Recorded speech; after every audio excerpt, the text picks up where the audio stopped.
দেখুন পরিবর্তন হয়েছে, অনেক কিছুই হবে, 6 মাস অপেক্ষা করুন, একটু উঠা পটাক উল্টা পাল্টা। তো এটা ঠিক যে দাদাগিরি, দেশবিরোধী ক্রিয়াকলাপ এটা চলতে দেওয়া যাবে না কোথাও।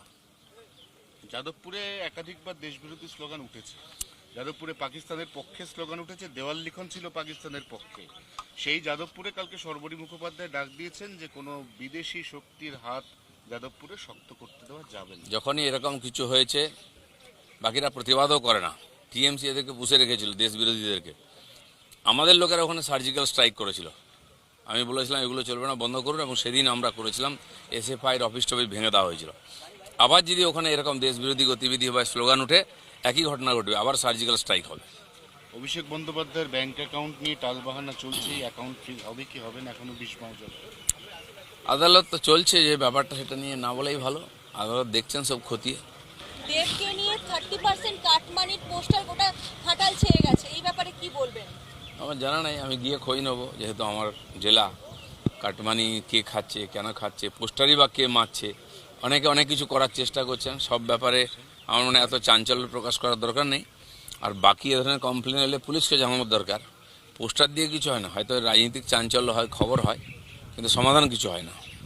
দাদা, জাকির হোসেনের ভাই গ্রেপ্তার, পাক গুপ্তচর সন্দেহে একাধিক তথ্য পাচারে জড়িত বলে দাবি এসটিএফ এর।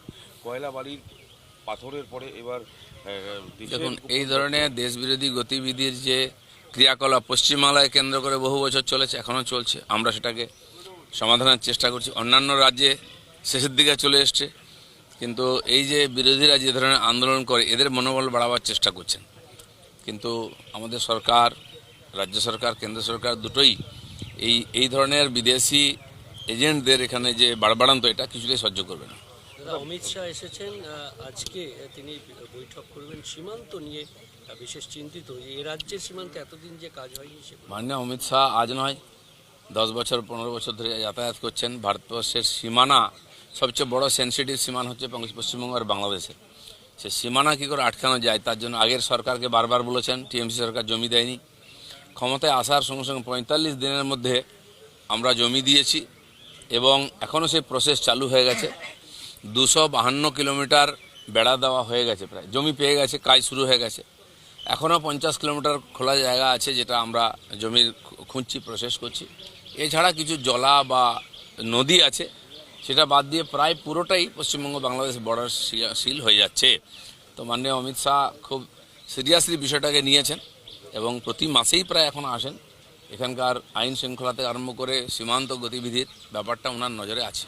দাদা, বাজারে সমস্ত জিনিসপত্রের দাম অগ্নিমূল্য, চাল ডাল তেল চিনি সমস্ত কিছুর দাম বাড়ছে। এই যে চিনি গুড়ের দাম 1,20 টাকা বৃদ্ধি, এটা কি পেট্রোলের জন্য বলে মনে হয়? এটা চিন্তার বিষয় আছে, আমি জানি না কেন হচ্ছে। তবে এর আগেও টাস্ক ফোর্স গেছে, দিয়ে বাজারেতে এদের খোঁজখবর নিয়েছে। আসল জিনিস যেটা সবজি ইত্যাদির দাম বাড়ে, সবজির দাম খুব বেশি বাড়তে দেওয়া হয়নি, যেটা ছিল মোটামুটি কাছাকাছি আছে। কিন্তু এই ধরনের কিছু বিশেষ বিশেষ ব্যাপার, যেমন পেঁয়াজের দাম হুট করে বেড়ে যায়, চিনির দাম, এগুলো সিন্ডিকেট চলে। এটা খোলা মার্কেটে সবাই ব্যবহার করতে পারে না, কিছু লোকের হাতে থাকে। আর সেই জন্য এটার খোঁজখবর নেওয়া উচিত, কারণ চিনি তো এখানে তৈরি হয় না, বাইরে থেকে আসে।